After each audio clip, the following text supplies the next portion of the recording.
Good morning, students.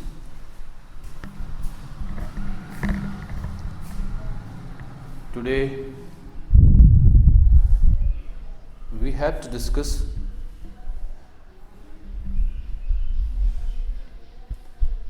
the Dalton's concept of atomic model.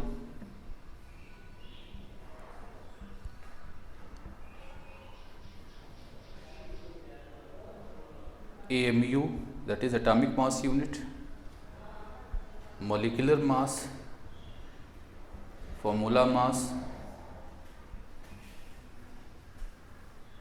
mole concept, and percentage composition of a substance. Students, let us take one by one. But before going in detail about Dalton's atomic theory, let us try to know about two basic statements of science. One is hypothesis. अपने science में students इस statement की अक्सर चर्चा होती है कि this is hypothesis. Students, hypothesis एक स्टेटमेंट है, एक ट्रू स्टेटमेंट है जिसका जो ट्रुथ है it is based on the limited evidences and have the scope of further investigation. छोटे से कुछ साक्ष्यों को इकट्ठा करके इस स्टेटमेंट को बनाया जाता है. जो स्टेटमेंट जो ट्रू स्टेटमेंट होता है उसको हम लोग हाइपोथेसिस बोलते हैं. This is framed on the basis of limited evidences but have the scope of further investigation. So such statement are called as hypothesis. Students, let us another class of statement जिसको postulates बोलते हो आप लोग. Students, postulate भी एक तरह का scientific statement ही है जिसका जो ट्रुथ है it is based on that is discussion based on belief. So जो ये स्टेटमेंट होगा which is framed on the basis of discussion and belief, उनको हम लोग पोस्टुलेट्स बोलते हैं. वेयर एज वे स्टेटमेंट्स जिनका एविडेंस प्रेजेंट होता है, these evidences have no evidence, these statements have no evidences. This is based on the that is belief and discussion. But this has the evidence but have limited evidence and have the ground of further investigation. So these are the two statements, that is hypothesis and the postulates, that usually appear in the discussion of scientific concept here. Students, after this let us consider the Dalton's atomic theory. Students, वैसे तो Dalton's atomic theory का current scenario में कोई importance है नहीं, लेकिन फिर भी 1808 में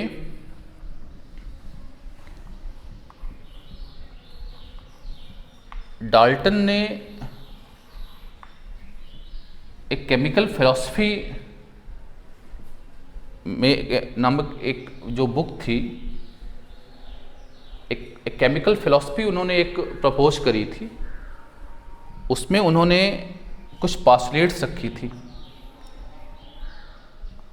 उस पोस्टुलेट जो सेट ऑफ पोस्टुलेट्स हैं उन्हीं को हम लोग डाल्टन्स एटॉमिक थ्योरी बोलते हैं. ये जो एटॉमिक थ्योरी डाल्टन्स की थी उसकी जो पहली पोस्टुलेट है वो कहती है कि matter is made up of indivisible particle. ये डेफिनेशन है, उस समय ये डेफिनेशन थी. The matter is made up of indivisible particles which are called as atoms. जो सेकंड पॉस्टुलेट है वो ये बताती है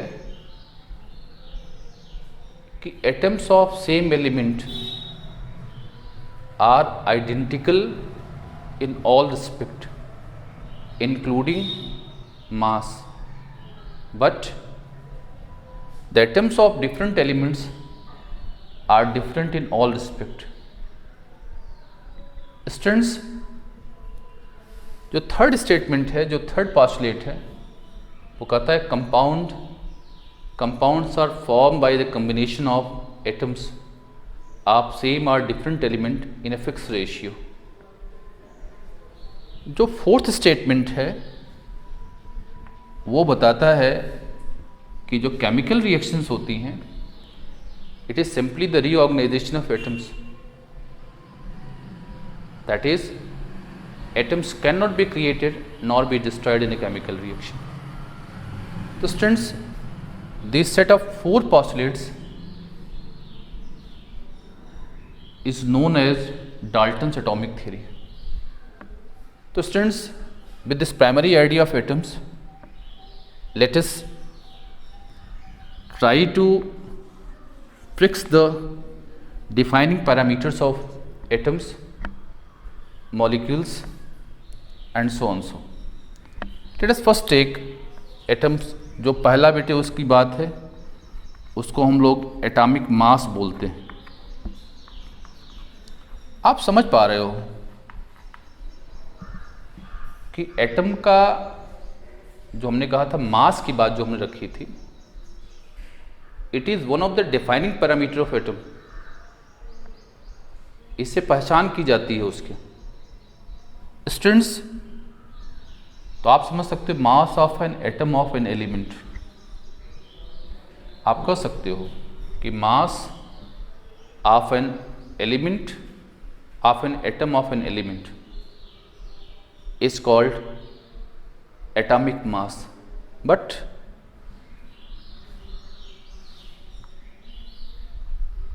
up to 19th century, for the measurement of mass, there should have a reference scale. There should have a reference mass. So at first, the mass of hydrogen atom is taken as the reference, but later on the isotope of carbon, that is 12C बोलते हैं बेटे. Carbon का एक isotope है जिसको हम लोग 12C बोलते हैं. पता, कार्बन के 3 आइसोटोप होते हैं, 12C, 13C and 14C. These are the 3 isotope. ये आप जानो इसको, अगर जानते हो तो अच्छी बात है, नहीं तो जानो. 12C, 13C and 14C, these are the 4, that is 3 isotope of carbon, C12, C13 and we have C14. तो स्टूडेंट्स, तो एटम्स के मास को मेजर करने के लिए जो एक रेफरेंस लिया गया वो C12 को लिया गया और कहा गया कि जो C12 है, जो कार्बन का जो C12 है आइसोटोप है, उसके 1 एटम का जो मास है उसको 12 AMU बोला गया. Listen very carefully. C12 is taken as the reference and the mass of an atom of C12 isotope of carbon is taken as 12 AMU. AMU students, इसका अगर पूरा नाम लिखा जाए तो आप कह सकते हो कि इसको आप कह सकते हैं एटॉमिक मास यूनिट बोलते हैं. Atomic mass unit.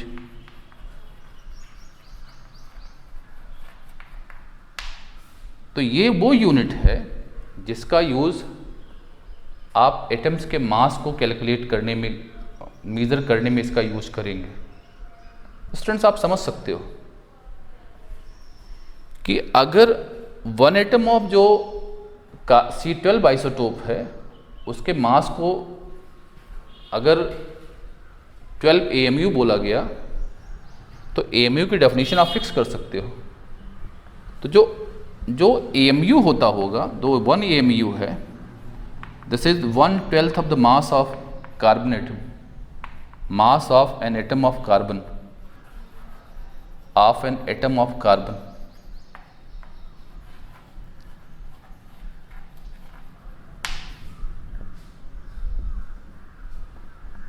Students, mass of जो कार्बन एटम है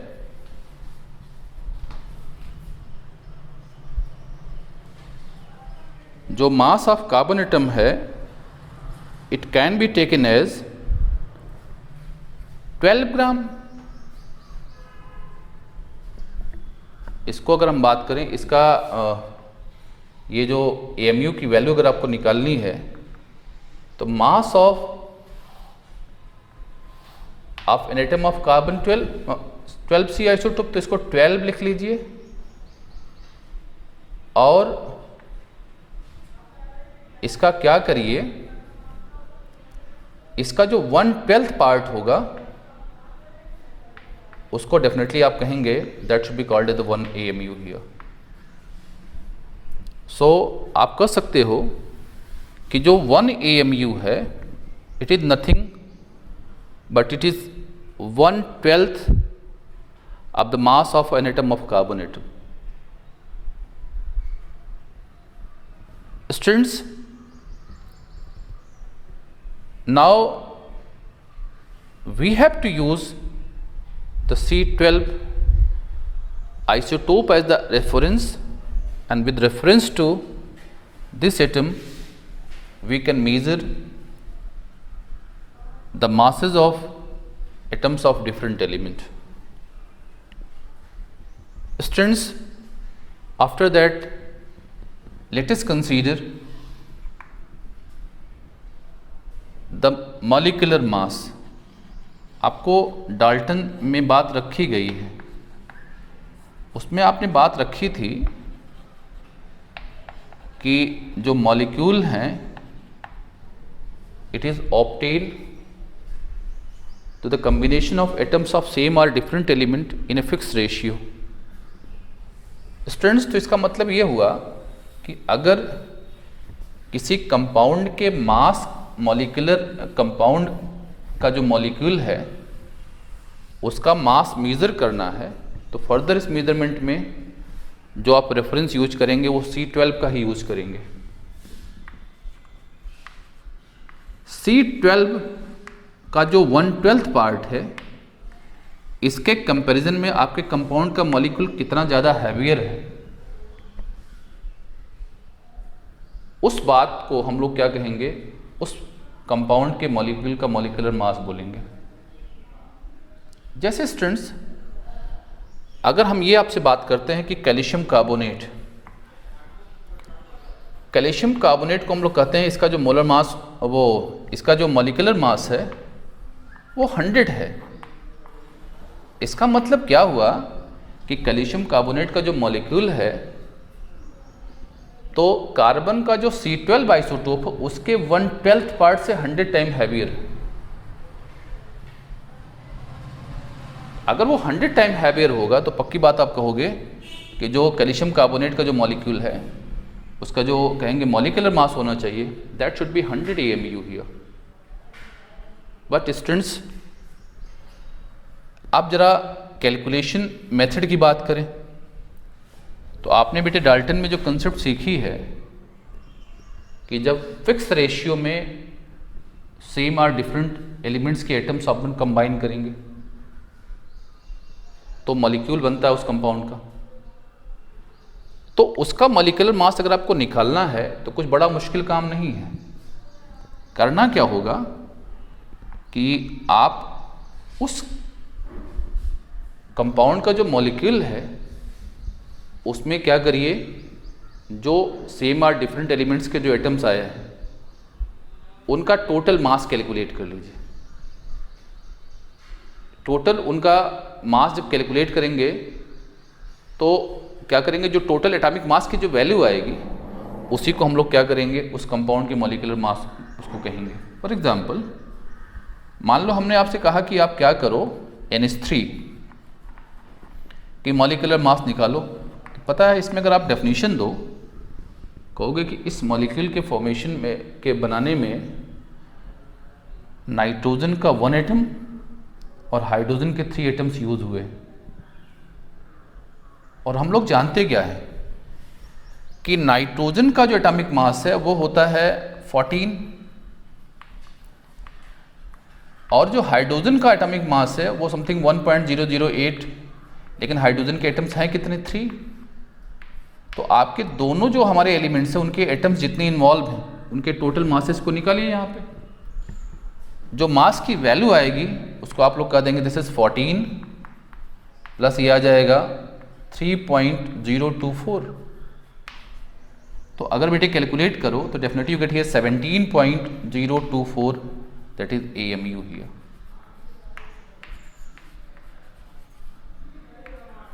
Likewise, you can calculate the molecular masses of other substances.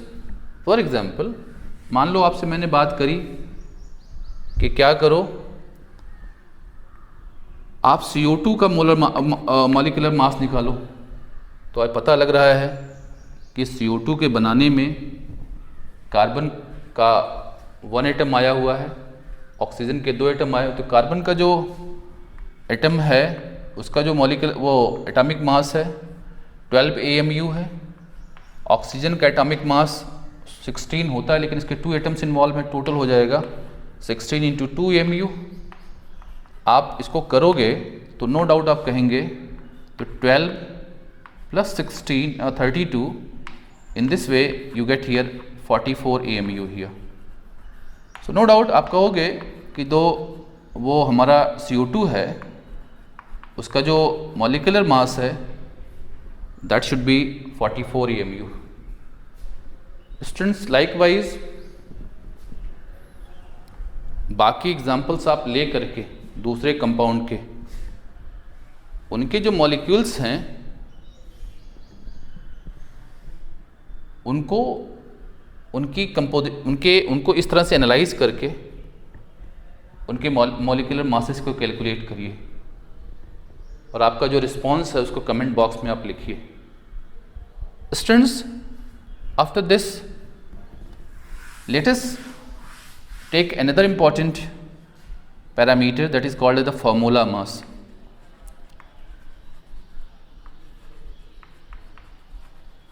Students, ये दोनों जो मासेस हैं उनके तरीके अलग अलग हैं, दोनों के सेंस अलग अलग हैं, दोनों अलग अलग जगहों पे यूज होते हैं। कंपाउंड स्टूडेंट्स अगर वो कोवेलेंट है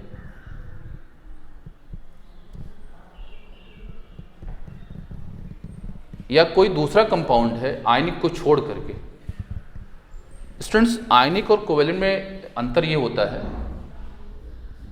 कि कोवेलेंट कंपाउंड में जो उसका कॉन्स्टिट्यूएंट्स होता है जो बनता है वो ना उसमें डिस्क्रीट मॉलिक्यूल आते हैं। मतलब उसके क्रिस्टल में उसको बनने में, जैसे कैल्शियम कार्बोनेट हमने लिया था, तो कैल्शियम कार्बोनेट में आपको क्या लगेगा कि कैल्शियम कार्बोनेट का जो है वो जो मॉलिक्यूल एज ए होल वो उसके कॉन्स्टिट्यूएंट है। लाइकवाइज आपको H2O की बात हमने करी थी, तो H2O का जो पार्टिकल वो H2 एज ए होल है। CO2 की अगर हम सॉलिड CO2 की बात करें तो कहेंगे CO2 एज ए होल है। लेकिन अगर मैं आपसे कहूं कि जरा बताओ सोडियम क्लोराइड है, तो सोडियम क्लोराइड ये डिस्क्रीट यूनिट फॉर्म में नहीं एग्जिस्ट करता है। अपने क्रिस्टल में क्या है, उसका जो कॉन्स्टिट्यूएंट है वो सोडियम है और क्लोराइड है। Sodium chloride is not the constituent but the constituents are sodium and chloride. Likewise अगर मैं आपसे कहूं कि सीजियम सल्फाइड ले लो, तो सीजियम सल्फाइड में सीजियम सल्फाइड कॉन्स्टिट्यूएंट नहीं है, बल्कि सीजियम है और सल्फाइड है, इसका कॉन्स्टिट्यूएंट है। तो स्टूडेंट्स, अगर आप समझ पा रहे हो इस चीज़ को, तो आप कह सकते हो कि यहाँ पर जहाँ पर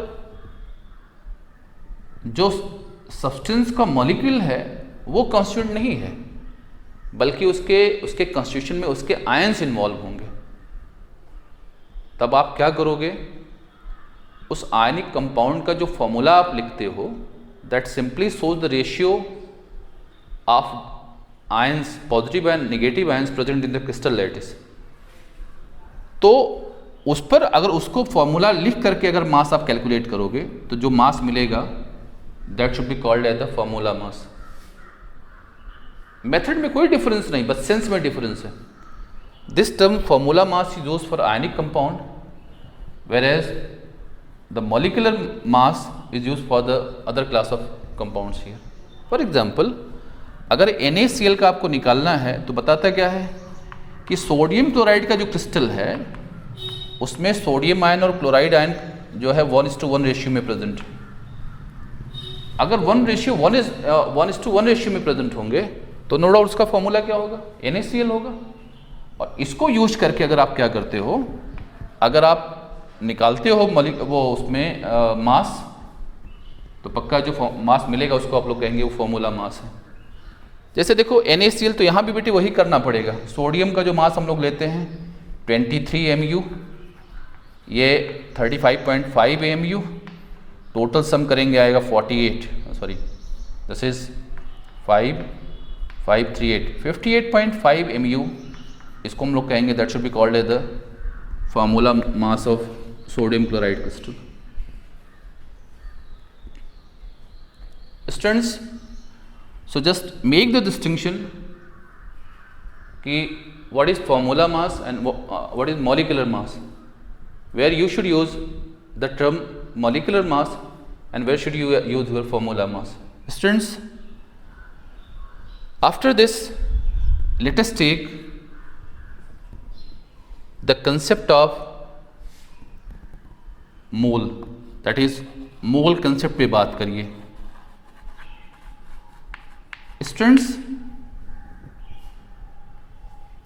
इस मोल कंसेप्ट को बड़े छोटी क्लासेस से आप पढ़ते आ रहे हो,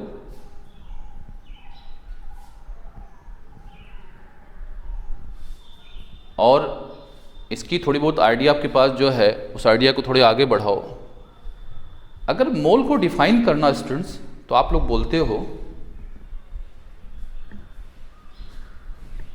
कि जो हमारा रेफरेंस है C12 आइसोटोप,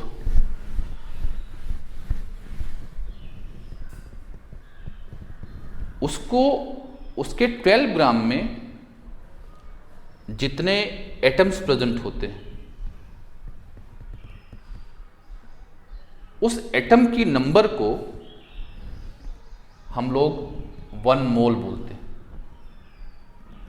आपको फंडामेंटल यूनिट में भी बात बताया था, it is the unit used to measure the amount of substance. Students, जैसे बात करें, अगर पता है जो हमारी केमिकल सब्सटेंसेस होते हैं, पता है वो इतने ज़्यादा माइक्रोस्कोपिक हैं कि उनके छोटे से मास में जो नंबर ऑफ एटम्स या मॉलिक्यूल या जो भी हैं, या कुछ जो फंडामेंटल पार्टिकल्स हैं, वो इतने ज़्यादा होते हैं कि we find difficulty in counting as well as the writing the number of intensity present in the given mass of the substance. So in order to write as well as to read to such large amount of chemical intensities in convenient way, we have a unit which is called as the mole. तो students, आप क्या करो, इसके लिए 12 ग्राम C12 isotope का लो, और इसमें जितनी एटम्स मिलेंगे उन एटम की नंबर को हम लोग 1 मोल बोलते हैं। स्टूडेंट जैसे बात करूं आपसे तो इसमें मिला क्या आपको, आप कैलकुलेट करो तो आपको ये जो वैल्यू मिलेगी 12 ग्राम ऑफ C12 आइसोटोप में अगर आप नंबर ऑफ एटम्स निकालेंगे तो एटम्स का जो नंबर मिलेगा that found to be 6.02 10 power 23.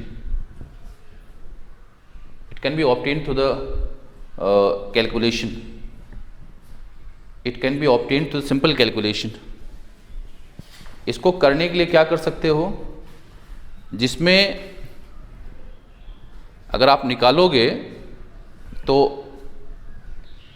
Carbon का मास आपको 12 ग्राम दिया गया, 1 कार्बन का जो एटम है उसके मास को क्या करो 12 ग्राम को उससे डिवाइड कर दो, तो जो क्वांटिटी आपको मिलेगी that quantity must be equal to 6.02 10.23. It means कि जो 12 ग्राम हमारा C12 आइसोटोप ऑफ कार्बन है उसमें जो एटम्स प्रेजेंट हैं वो 6.02 10 power 23 है। इसीलिए ये जो नंबर है इसी नंबर को हम लोग 1 मोल बोलते हैं। It is one of the convenient unit used to write read the number of chemical intensities in simple way. Students अगर कोई ये कहता आपसे है कि जरा बताओ कि आपको हाइड्रोजन एटम हमने दिया है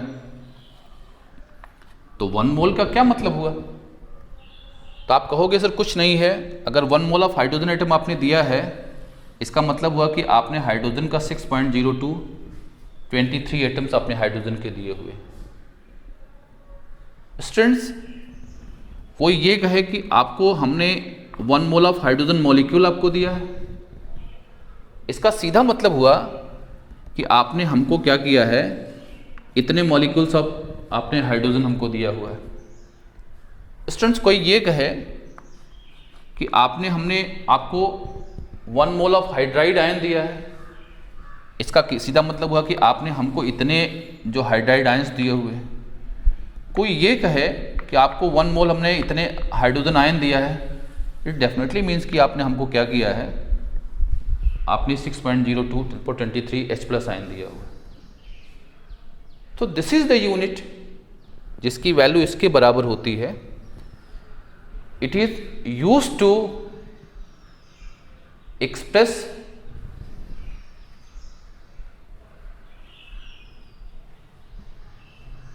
the number of chemical intensities, either atomic, molecular, ionic, in simple and convenient way. Students, इसी तरह से आप जो हमारे एटॉमिक पार्टिकल्स हैं जिसकी आइडिया हम आपको बाद में देंगे, उनके नंबर को भी आपको लिखना होता है। जैसे किसी ने कहा कि let we have 1 mole of electron. 1 mole of electron का मतलब हुआ कि that is we have the 6.02 10 23 electrons ही। ये मैंने आपको दिया। फिर ऐसे कोई कह सकता है, कुछ न्यूक्लियर पार्टिकल को कह सकता है कि 1 मोल ऑफ न्यूट्रॉन्स बताओ, तो आप कहोगे कुछ नहीं है, इट इज 6.02 10 23 न्यूट्रॉन्स आपको गिवन है। तो स्टूडेंट्स, तो आप समझ सकते हो कि this is nothing but it is the one of the simplest and convenient way to write the number of chemical intensities or atomic particles, or subatomic particles, or nuclear particles in simple way. But students, किसी chemical intensity में जब आपको moles निकालना हो, whenever you have to find out the moles of the substance present in a chemical intensity, so आपको करना कुछ नहीं है, इट इज सिंपल आइडिया। ये करो क्या, इसको करने के लिए एक बेसिक कंसेप्ट बेटे आपके पास आएगी जिसको हम लोग मोलर मास बोलते हैं। तो आप समझ सकते हो कि किसी केमिकल सब्सटेंस के 1 मोल का जो मास होता है, वो सब्सटेंस एलिमेंट हो सकता है, वो सब्सटेंस कंपाउंड हो सकता है, वो सब्सटेंस पॉजिटिव आयन हो सकता है, वो सब्सटेंस नेगेटिव आयन हो सकता है, वो सब्सटेंस न्यूट्रॉन हो सकता है, वो सब्सटेंस प्रोटॉन हो सकता है, एंड सो ऑन सो। तो जो मास आप निकालते हो उसके 1 मोल का जो मास कैलकुलेट करोगे, वो जो 1 मोल का जो मास होता है उसी को, लेकिन फर्दर जो मास आप निकाल रहे हो 1 मोल का, again it is measured with reference to 1/12 of the mass of the carbon atom, C12 isotope of a carbon atom. फिर वही रेफरेंस आप यूज कर रहे हो। मोलर मास पे भी डिटर्मिनेशन में आप क्या करोगे, आप जो कार्बन का जो मोल 1/12 मास है, कार्बन के एटम का 1/12 मास है, उसको रेफरेंस के तौर पे यूज करोगे। बट स्टूडेंट्स, पता है कि दोनों में एक अंतर है, मॉलिक्यूलर मास और मोलर मास में। मॉलिक्यूलर मास को हम लोग हमेशा AMU में एक्सप्रेस करते हैं, since it is the sum of the masses of atoms involve in a molecule of compound. But जब मोलर मास आप निकालते हो तो मोलर मास और मॉलिक्यूलर मास डिटर्मिनेशन में कोई अंतर नहीं है। जैसे आपने उसको निकाला था वैसे इसको भी निकालेंगे। बट करना क्या होता है कि जो मोलर मास है that should be always be express in terms of gram. जैसे अभी आपने निकाला था कि कैल्शियम कार्बोनेट का जो मॉलिक्यूलर मास था उसको आपने 100 AMU लिखा था, लेकिन अगर मैं आपसे कहूँ कि कैल्शियम कार्बोनेट का मोलर मास बताइए तो आप कहेंगे that should B 100 gram. Likewise CO2 का जो आपने मॉलिक्यूलर मास निकाला था 44 AMU लिखा था, बट अब जब CO2 का मोलर मास की बात करेंगे तो डेफिनेटली आपके पास आ जाएगा ये 44 ग्राम। तो this is the basic difference. निकालने का तरीका वही होगा, but only we have to write the molar mass in terms of the gram instead of that is AMU here. Students, now determine the number of moles of a substance present in its definite mass. Students, आप simple unitary use कर सकते हो। जैसे मैं आपसे कहूँ कि 20 ग्राम आपको हमने दिया हुआ है,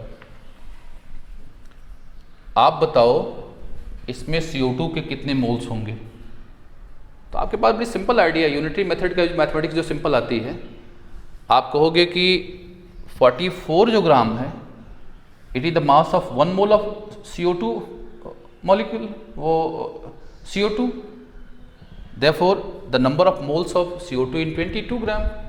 नो डाउट इसको निकालने के लिए आप क्या करोगे, 22 ग्राम को जो आपका CO2 का मोलर मास है 44 ग्राम से आप डिवाइड कर दोगे तो आप कहोगे कि जो नंबर ऑफ मोल्स मिलने चाहिए वो 0.5 मोल्स मिलने चाहिए।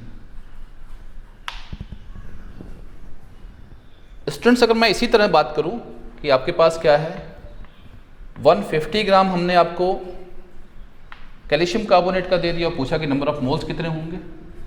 तो नंबर ऑफ मोल्स निकालने के लिए क्या करो, 150 ग्राम को आप क्या करोगे, 100 से आप डिवाइड कर दो 100 ग्राम से, no doubt you get here 1.5 mole. Students, तो यूजिंग दिस आइडिया जनरलाइज इसी को कर दो तो क्या करना होगा, मास ऑफ द सब्सटेंस से gram divided by molar mass of the substance से कर दोगे तो नंबर ऑफ मोल्स मिल जाएगा। स्टूडेंट, जब आपके पास नंबर ऑफ मोल्स पता लग जाएगा तो आप ये भी बता सकते हो कि वहां पर क्या होगा, नंबर ऑफ मॉलिक्यूल्स कितने होंगे।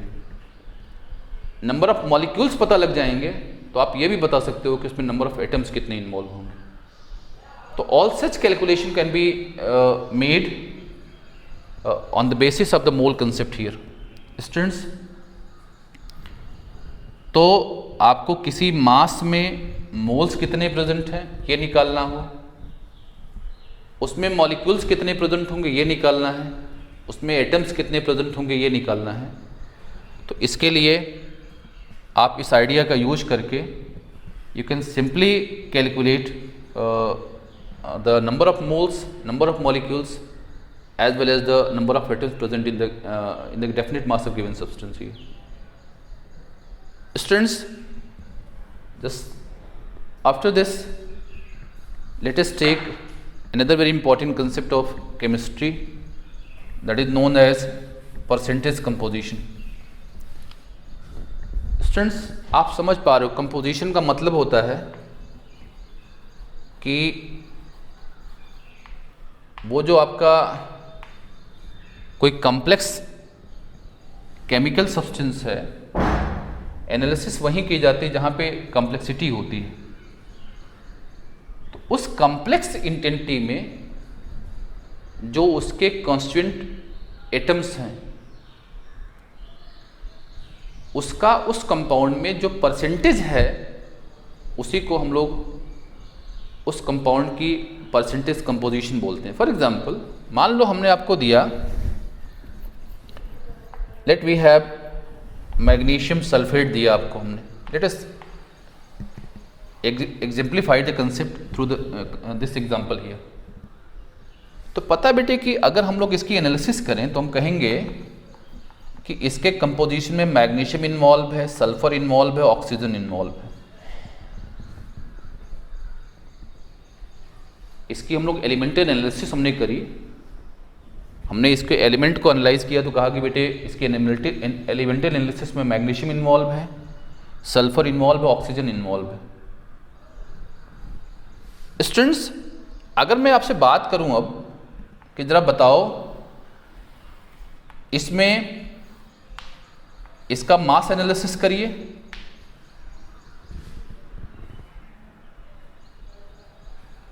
तो आप कहेंगे कि इस एनालिसिस में 24 ग्राम किसका इन्वॉल्व है, मैग्नीशियम का इन्वॉल्व है। फिर आप सल्फर का कहोगे कि 32 ग्राम इसका इन्वॉल्व है, और ऑक्सीजन का कहोगे क्योंकि 4 है यहाँ पर, सल्फर के 4 एटम्स यहाँ पे इन्वॉल्व हैं, तो आप कहेंगे 64 आपका क्या है, यहाँ पे ऑक्सीजन इन्वॉल्व है। तो स्टूडेंट्स, अगर ये बात आपको पता लग गई तो इस सब्सटेंस का जो 1 मोल होगा उसका मास आप कैलकुलेट कर सकते हो। इसका मोलर मास निकाल डालिए, फिर इस मोलर मास में जो इसका मास प्रेजेंट है 24 ग्राम है, तो पक्की बात आप कहोगे तो इसका जो परसेंटेज होना चाहिए उसको आप कैलकुलेट कर सकते हो। Likewise let us consider another example. मान लो कैल्शियम कार्बोनेट हमने आपको दिया, इसकी एलिमेंटल एनालिसिस करेंगे तो कहेंगे सर इसके एलिमेंटल एनालिसिस में कैल्शियम इन्वॉल्व है, कार्बन का 1 एटम इन्वॉल्व है, 3 एटम ऑफ ऑक्सीजन इन्वॉल्व है। फिर मास एनालिसिस अब जब करेंगे कहेंगे सर 40 ग्राम इसका इन्वॉल्व है, 12 इसका इन्वॉल्व है, 48 इसका इन्वॉल्व है। फिर इसका आप मोलर मास निकालेंगे तो कहेंगे सर इसका मोलर मास जो आना चाहिए वो 100 ग्राम आना चाहिए। टोटल को सम करो आप, इसका मोलर मास निकालोगे तो 100 मिलेगा। तो आप कहोगे in 1 mole or 100 gram of calcium carbonate, the mass of calcium is 40 gram. So out of 100 कितना होना चाहिए? नो डाउट आप कहेंगे कैल्शियम का जो परसेंट आना चाहिए वो 40 ग्राम आना चाहिए। लाइकवाइज आप कहोगे कार्बन का जो परसेंट आना चाहिए वो 12% आना चाहिए, और इसी तरह से आप कहोगे जो ऑक्सीजन का परसेंट आना चाहिए वो 48% आना चाहिए। तो students, from this example it is clear that कि किसी भी केमिकल सब्सटेंस की अगर आपको परसेंटेज कंपोजिशन को एनालाइज करना है, परसेंटेज कंपोजिशन डिटरमिन करना है, तो पहले उसकी एलिमेंटल एनालिसिस करिए, फिर मास एनालिसिस करिए, फिर मोलर मास कैलकुलेट करिए, और भी सिंपल यूनिटरी मेथड जो हमने आपको सजेस्ट किया है, using this idea you can exactly determine the percentage composition of a chemical substance.